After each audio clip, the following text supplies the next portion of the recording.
Mainly, whenever people go into a divorce, the biggest factor for them is the division of their assets and liabilities. Um, that is a big factor for people because obviously, depending on the length of your marriage, you've acquired some assets and some liabilities. So, a lot of people want to know how they can protect themselves financially when a divorce occurs. First off, it just really depends on the marriage. There are marriages where everything is titled in both parties' names, everything is equally shared in terms of liabilities. Um, there are marriages where one spouse is a stay at home parent and the other spouse is the primary breadwinner, for lack of a better word.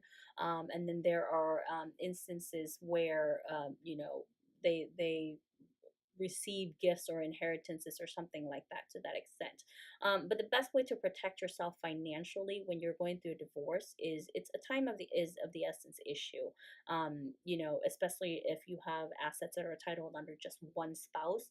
In order to protect that asset and prevent your spouse from selling it or dissipating assets, you need to file your petition, because the moment you file the petition, in your petition can request that both parties are restrained from selling, buying, trading, exchanging um, assets, and that protects your asset. And if one spouse does end up dissipating an asset, you have remedies that you can utilize.